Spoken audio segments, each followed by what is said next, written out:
Est-ce que l'Abadie appartient vraiment à Haïti? La question peut paraître simple. L'Abadie est en Haïti, donc forcément, c'est que c'est haïtien, non? Et pourtant, quand on regarde de plus près, la réponse est beaucoup plus compliquée. L'Abadie, c'est cette plage paradisiaque, située au nord du pays. De l'eau turquoise, des palmiers, des installations impeccables. Une sécurité omniprésente. Chaque année, des centaines de milliers de touristes y débarquent depuis d'énormes bateaux de croisière. Quand on voit les images, on a presque l'impression que l'Abadie n'est pas vraiment en Haïti, mais dans une sorte de bulle coupée du reste du pays.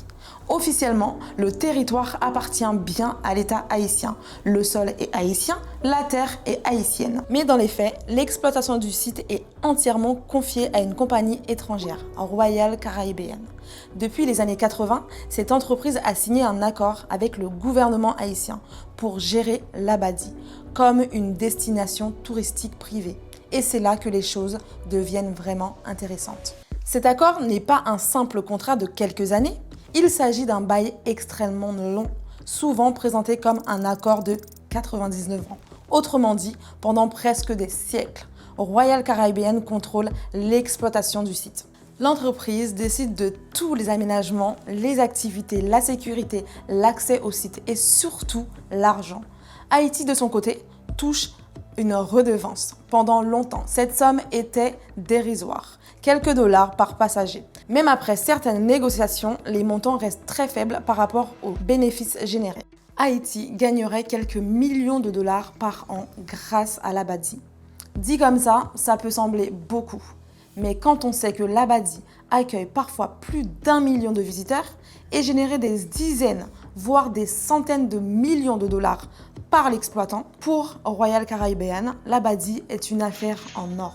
Tout est pensé pour que les touristes restent à l'intérieur du site. Ils débarquent, consomment sur place, participent à des activités payantes, achètent des souvenirs, puis repartent sur le bateau. Ils ne visitent presque jamais le reste du pays. C'est une escale sécurisée, contrôlée, rentable et surtout sans risque pour l'image de la compagnie. Pour Haïti, la situation est beaucoup plus ambiguë. D'un côté, l'Abadie apporte des devises régulières, même quand le pays traverse des crises majeures. Le site crée aussi des emplois locaux. Des Haïtiens travaillent dans la sécurité, l'entretien, l'artisanat ou les services. Pour certaines familles, l'Abadie représente une source de revenus essentielle.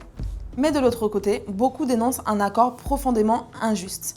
Les retombées économiques pour le pays restent limitées. Les touristes dépensent très peu, voire pas du tout en dehors du site.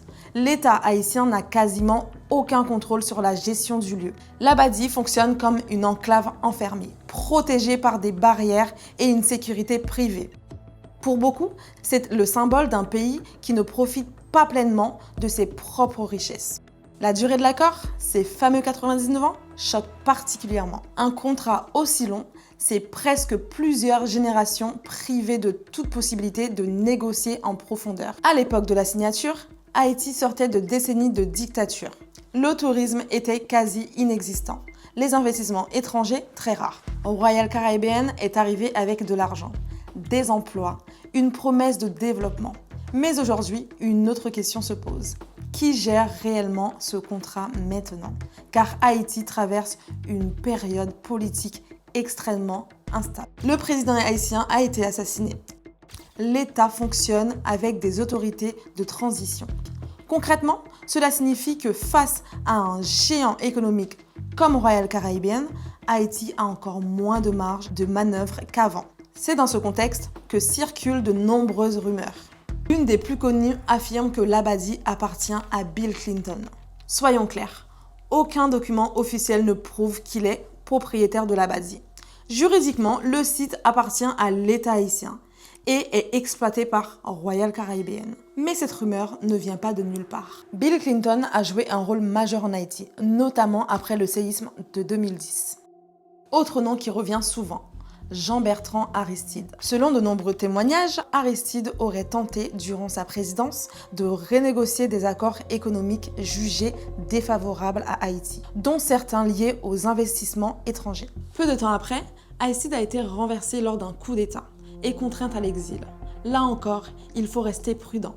aucune preuve formelle ne démontre que la tentative de négociation de l'Abadi est la cause directe de ce renversement. Mais pour beaucoup d'Haïtiens, la chronologie interroge. Dans l'histoire du pays, chaque tentative de reprendre le contrôle économique a souvent été suivie d'une déstabilisation politique. Au final, l'Abadi est bien située en Haïti. Elle appartient officiellement à Haïti. Mais dans les faits, le site fonctionne selon des règles qui échappent largement au pays. Et tant que la question du pouvoir politique et économique ne sera pas réglée, l'Abadi restera ce qu'elle est aujourd'hui, un paradis touristique au cœur d'un pays qui peine encore à décider pour lui-même. Avant de se quitter, si cette vidéo t'a plu, n'oublie pas de t'abonner à la chaîne, de liker et d'activer la cloche pour ne pas rater des prochaines vidéos. Ça compte énormément pour référencer la chaîne. À très vite!